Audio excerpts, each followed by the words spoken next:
बबलू हाथी सुबह सवेरे अकेले वन में टहलने के लिए निकला। वह अपने ही धुन में चला जा रहा था।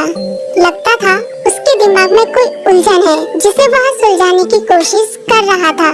सड़क पर आगे बढ़ते ही उसके सामने चीकू खरगोश भागा। बबलू का पैर उसके ऊपर पड़ने ही वाला था कि चीकू जोर से चिल्लाया।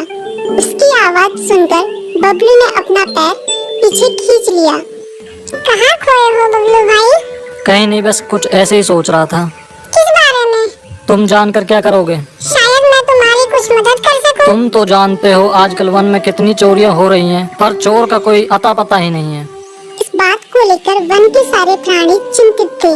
वे वहाँ खुद को सुरक्षित महसूस नहीं कर रहे थे। अरे चीकू भाई, हम मजबूर हैं। हम चोर को पकड़ ही नहीं पा रहे हैं। वह बहुत चालाक है और अपने काम को बड़ी कुशलता से अंजाम दे रहा है। कहीं कोई सबूत ही नहीं छोड़ रहा। हमारे राजा इस बात को लेकर बहुत चिंतित हैं। यही कारण है कि हम सब इस बारे में सोच रहे हैं। अब तुम मेरी इसमें क्या मदद कर सकते हो? मैं कुछ सोचता हूँ, हो सकता है मुझे कोई उपाय सूझ जाए। प्रयास करने में कोई हर्ज तो नहीं है। तुम ठीक कहते हो चीकू, लेकिन वन के गुप्तचर भी अभी तक इसका कोई हल नहीं निकाल सके। इतना कहकर वे चुप हो गए। बबलू की बातों ने चीकू को सोचने के लिए मजबूर कर दिया। चीकू को उदास देखकर बबलू बोला, तुम अपना मन छोटा मत करो। मुझे अच्छा लगा कि तुमने मेरी परेशानी को समझा। कभी मैं भी इस वन के लिए गुप्तचर का काम करता था। एक बार मेरी टांग टूट जाने से मेरे अंदर फुर्ती नहीं रही। तब से मैंने यह काम छोड़ दिया।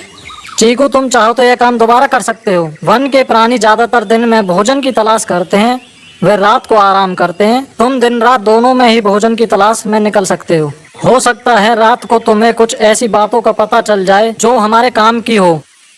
हाँ बबलू, तुम ठीक कहते हो। मैं आज रात को वन में घूमकर इस बात का पता करने की कोशिश करता हूँ। थोड़ी देर बातें करके चीकू अपने बिल की ओर बढ़ गया और बबलू अपने रास्ते चला गया। चीकू के दिमाग में अभी तक बबलू की कई बातें घूम रही थी। उसे समझ नहीं आ रहा था वह बबलू की मदद कैसे करे। दिन भर वह उसी उधेड़-बुन में लगा रहा। शाम होते ही चीकू कुछ सोचने लगा और वह चुपचाप बिल से बाहर निकल आया। चीकू की पत्नी ने देखा तो बोली, इस समय कहाँ जा रहे हो? बाहर खतरा है। खतरा तो सुबह भी रहता है, लेकिन खतरों से डरकर हम भूखे तो नहीं मर सकते। मैं बाहर घूम कर आता हूँ। इतना कहकर चीकू रात को बिल से बाहर निकल आया।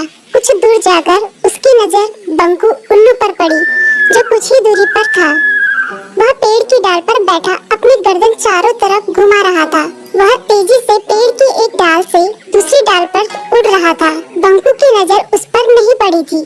कुछ सोचकर चीकू पेड़ के पीछे से बाहर निकलकर थोड़ी खुली जगह पर आ गया और वहाँ से बंकू उल्लू को देखने लगा।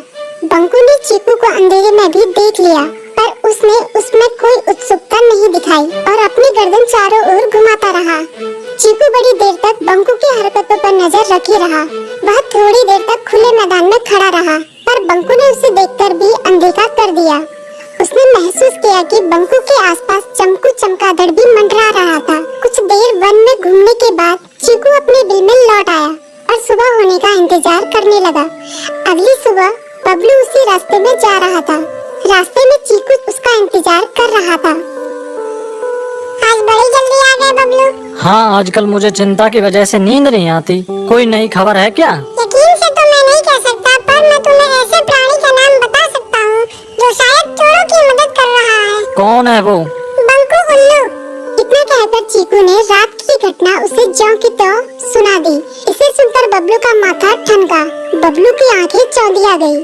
तुम ठीक कह रहे हो। मुझे आज रात बंकू और चमकू पर नजर रखनी होगी। इतना कहकर वे दोनों अपने अपने रास्ते चले गए। बबलू रात को अपने साथियों के साथ बंकू पर नजर गड़ाए रहा। उसकी संदिग्ध गतिविधियों को देखकर बबलू ने उसे उसके साथियों चंकी और संकी लोमड़ के साथ पकड़ लिया। बबलू ने सख्ती से पूछताछ करनी शुरू कर दी।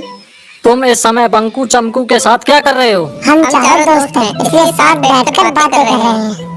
चमगादड़ और उल्लू की दोस्ती तो समझ में आती है, पर लोमड़ के साथ दोस्ती कैसे हो सकती है? सख्ती से पूछने पर दोनों ने अपना जुर्म कबूल कर लिया और सभी चोरियों के बारे में बताया जो उन्होंने कुछ दिन पहले वन में की थी। बबलू ने उनके चोरी का सारा सामान भी बरामद कर लिया। बंकू और चमकू को अभी तक समझ में नहीं आ रहा था कि वो इतनी आसानी से कैसे पकड़ में आ गए।